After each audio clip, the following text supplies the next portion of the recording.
Assalamualaikum warahmatullahi wabarakatuh. Halo teman-teman semua, apa kabar? Semoga dimanapun kalian berada senantiasa selalu diberikan kesehatan ya. Nah, untuk materi kali ini teman-teman, kita akan mencoba mempelajari tentang penulisan artikel ilmiah dengan menggunakan metodologi systematic literature review. Nah, ini adalah bagian dari proses perkuliahan kita, proses project based learning yang sebetulnya sudah kita mulai di pertemuan ke-8 kemarin. Nah, untuk materi ini saya nanti akan mencoba menjelaskan beberapa hal dasar terkait dengan konsep systematic literature review. Nah, mungkin istilah ini masih terdengar teknis ya, tapi sebenarnya SLR atau ya panjangannya systematic literature review ini akan sangat membantu kita terutama saat menyusun skripsi dan kelak menjadi seorang pendidik ya, karena manfaatnya cukup banyak ya ketika kita menggunakan systematic literature review. Nah, terus kemudian selain itu saya akan mencoba nanti memberikan semacam contoh atau gambaran terkait dengan systematic literature review.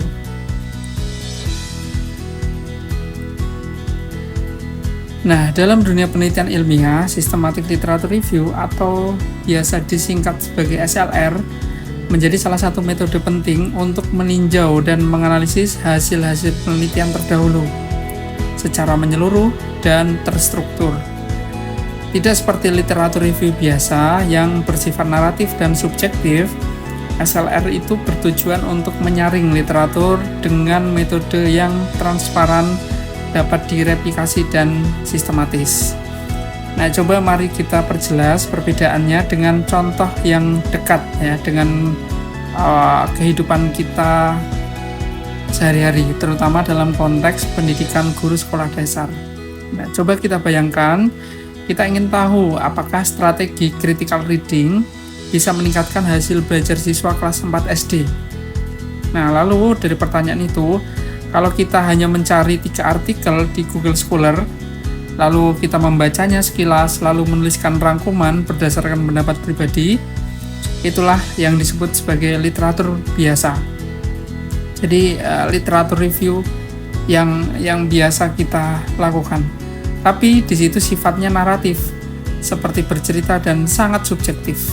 Nah, oleh sebab itu SLR itu bekerja sebaliknya. Dalam SLR itu seperti detektif ya teman-teman. Kalau bisa dianalogikan, yang mengumpulkan seluruh bukti secara jujur dan terstruktur. Nah, salah satu kuncinya adalah terstruktur.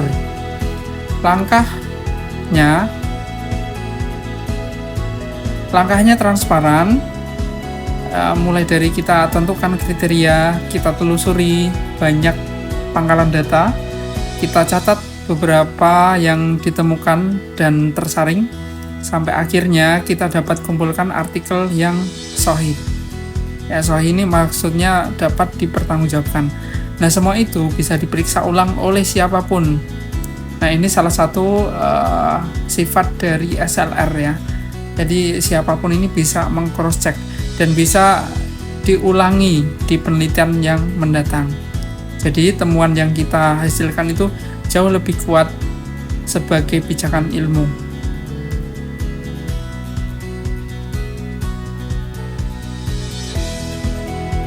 Nah, kemudian tentang konsep systematic literature review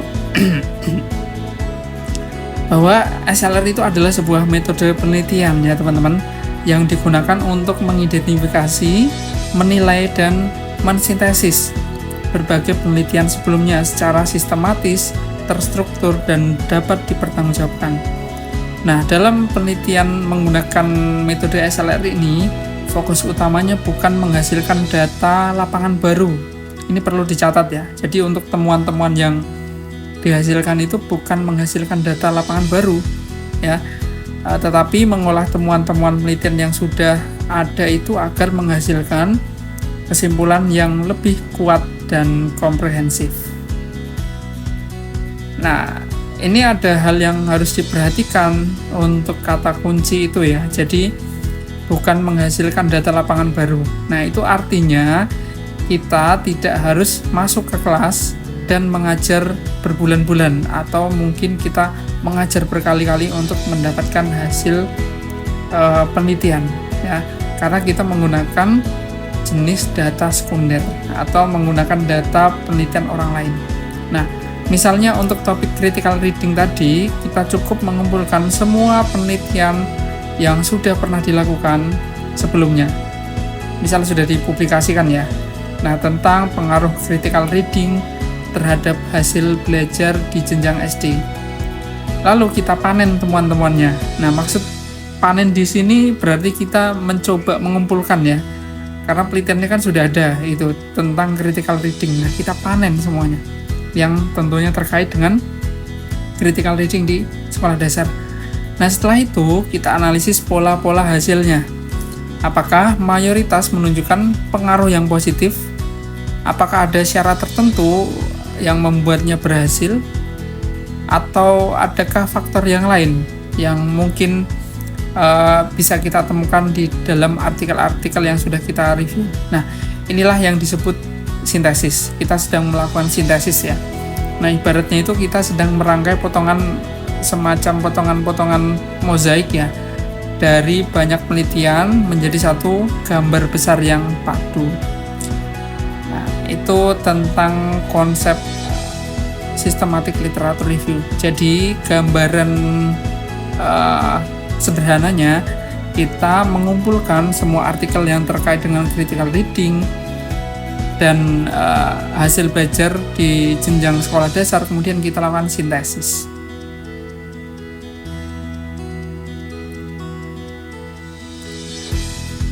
Nah, berikutnya teman-teman, untuk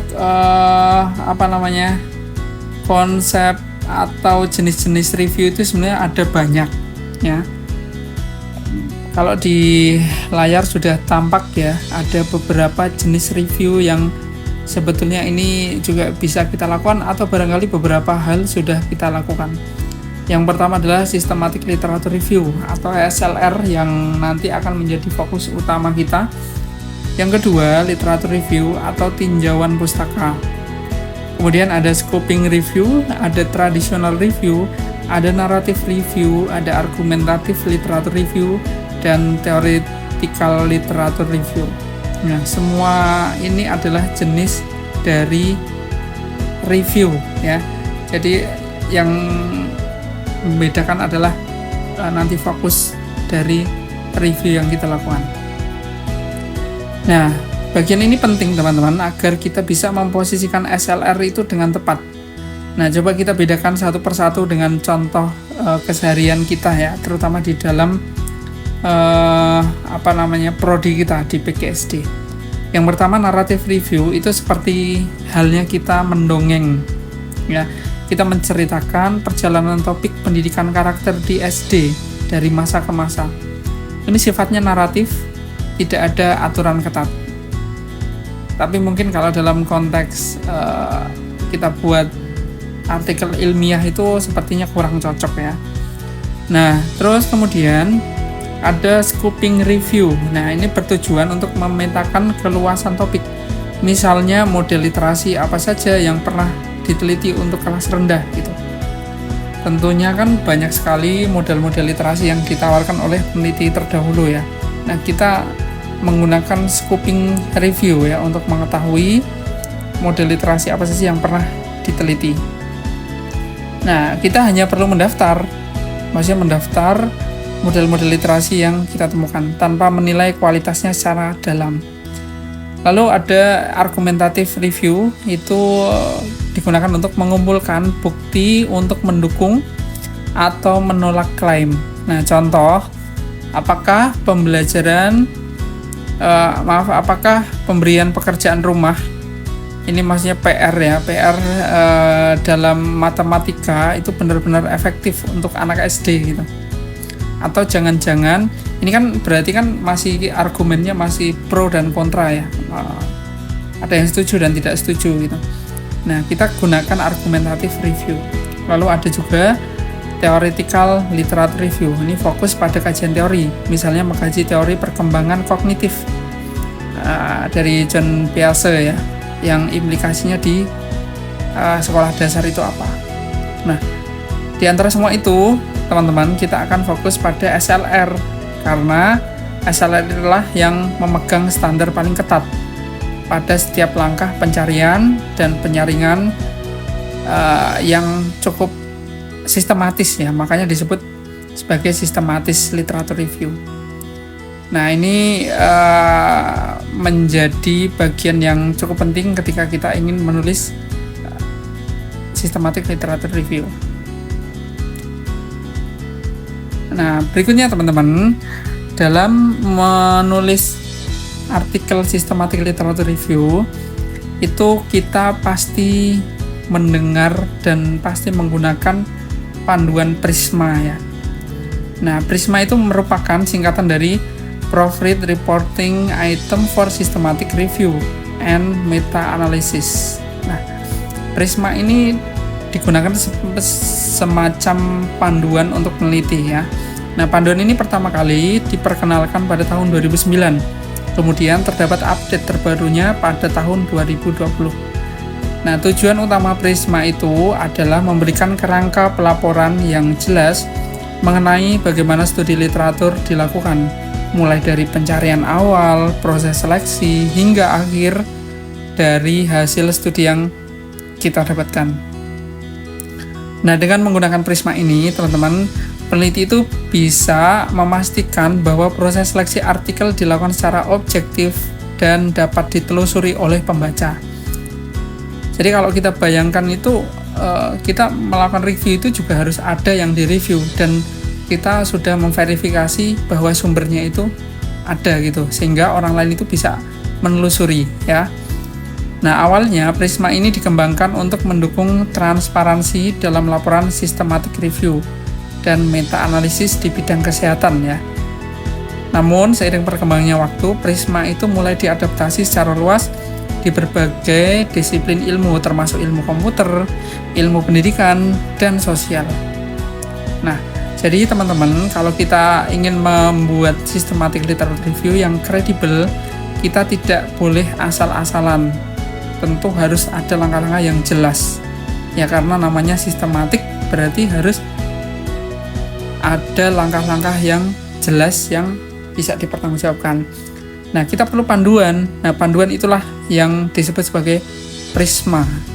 Ibaratnya PRISMA itu adalah sebuah buku resep yang sangat detail untuk memasak SLR atau Systematic Literature Review.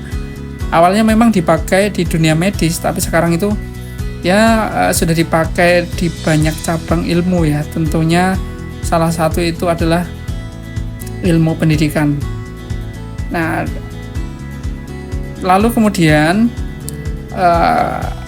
PRISMA ini kita perlu gambarkan ya, gambarkan nanti dalam bentuk diagram alir atau disebut sebagai PRISMA flow. Nah, nanti akan saya coba contohkan. Oke, kemudian dalam diagram PRISMA itu, teman-teman, atau panduan PRISMA itu ada komponen yang bisa digunakan. Yang pertama adalah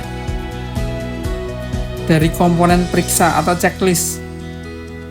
Berarti nanti kita itu membuat semacam checklist untuk menilai apakah artikelnya itu memenuhi standar yang ada. Lalu yang kedua, diagram alur atau flow diagram. Nah, ini merepresentasikan visual proses penelitian yang kita lakukan ya, sehingga terkesan lebih transparan. Jadi teman-teman, dua hal ini nanti akan coba kita implementasikan selama proses project based learning menulis artikel ilmiah ya. Nah, ini teman-teman, selanjutnya yang tadi kita bahas tentang diagram alur systematic literature review. Oke, jadi dalam alur systematic literature review itu terdiri atas 4 tahap. Yang pertama adalah identifikasi, yaitu total artikel yang ditemukan dari seluruh basis data dan sumber lain. Lalu yang kedua kita lakukan screening, yaitu proses penyaringan judul dan abstrak setelah duplikasi dihapus. Maksudnya duplikasi itu file yang double gitu ya. Lalu kemudian yang ketiga adalah eligibility atau penilaian teks penuh atau full text untuk menentukan studi yang layak. Lalu yang terakhir adalah inclusion, yaitu studi akhir yang benar-benar digunakan dalam analisis dan sintesis. Nah, sekarang mari kita coba buktikan dengan contoh nyata penelitian yang akan sering kita temui di program studi kita ya, di PGSD. Misalnya, tim kita ingin melaksanakan systematic literature review ya, dengan topik pengaruh strategi critical reading terhadap hasil belajar siswa di sekolah dasar. Nah, kita akan menggunakan protokol Prisma yang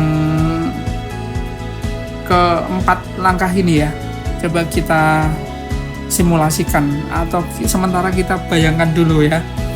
Nah, tahap pertama teman-teman, kita perlu melakukan identifikasi. Nah, dalam identifikasi itu kita mencari artikel di beberapa pangkalan data. Maksudnya pangkalan data itu database ya. Database, kalau kita mencari artikel itu bisa lewat Google Scholar, Garuda, ERIC, Scopus, dan lain-lain ya. Jadi dari database yang menyediakan artikel jurnal yang publikasi. Lalu kemudian kita dalam mencari itu tentu kita akan menggunakan kata kunci ya. Kata kuncinya kalau terkait dengan judul yang tadi berarti menggunakan critical reading, terus hasil belajar, terus kita bisa menggunakan sekolah dasar. Nah, dalam pencarian itu kemudian kita menemukan 650 artikel.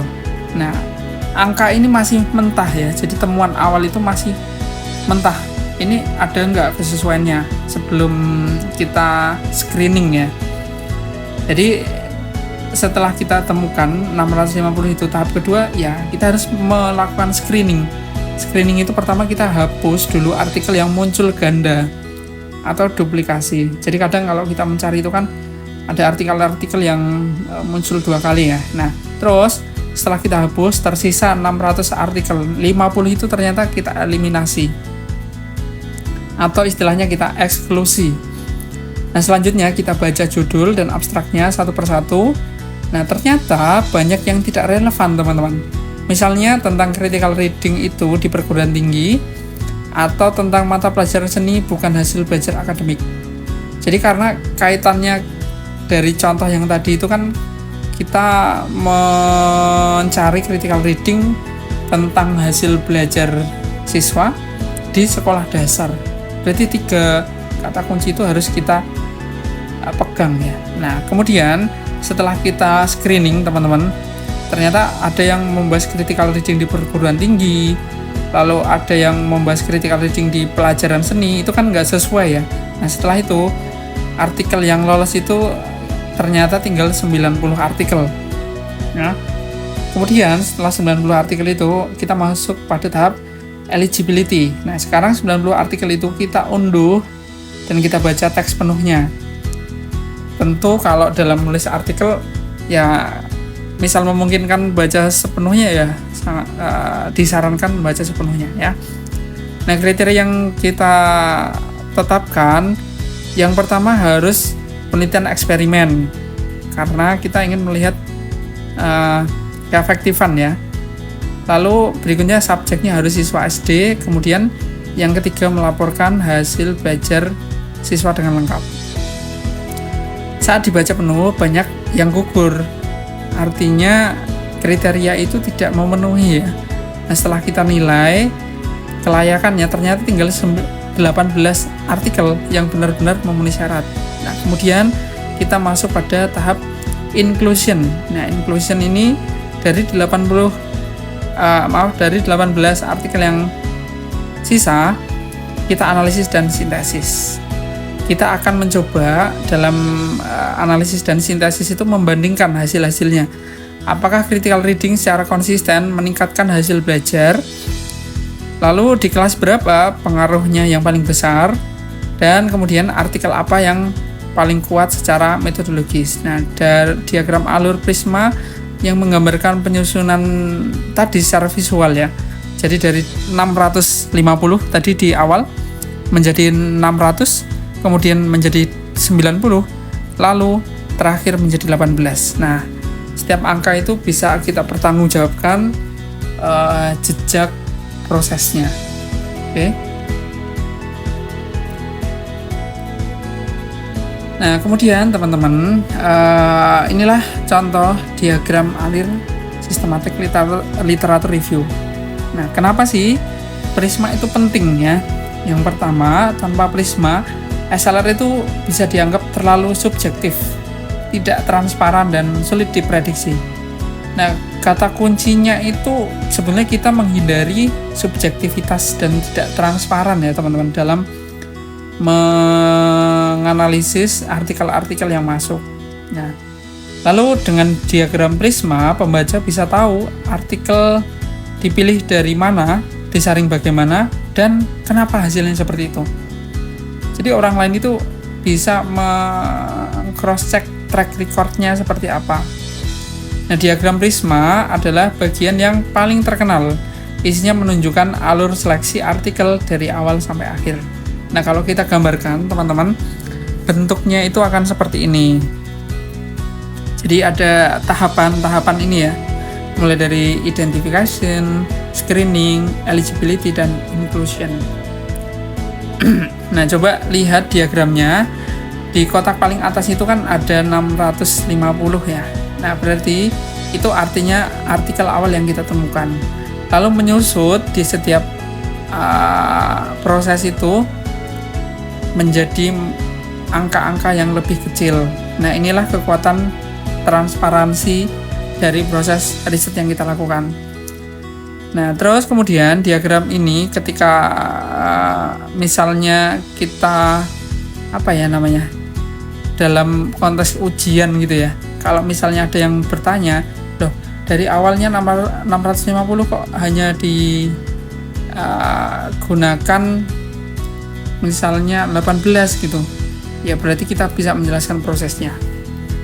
Nah, kalau dalam contoh di diagram ini teman-teman, itu 417 ya. Itu kita temukan data awalnya. Jadi kalau misalnya membahas tentang critical reading dan mathematics ya, itu sebagai kata kunci untuk mencari artikelnya.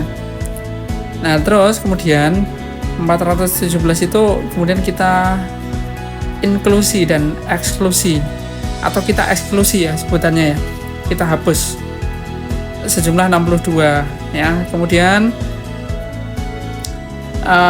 setelah itu baru kita turunkan lagi, kita screening, lalu kita mengeksklud 10 lagi. Oke. Nah, setelah itu ternyata kita mencoba membaca eligibility. Eligibility itu adalah kesesuaian dengan topik yang kita inginkan. Itu ketemunya 316. Nah, 316 itulah yang kita inklusi atau kita masukkan ya dalam analisis kita. Oke, gitu teman-teman untuk video materi ini. Teman-teman bisa mencoba mencatat, memahami atau mengulang ya terkait dengan penjelasan saya tadi gitu. Lalu berikutnya nanti akan saya susul dengan video-video berikutnya. Terima kasih teman-teman, kurang lebihnya saya mohon maaf. Saya akhiri, wassalamualaikum warahmatullahi wabarakatuh.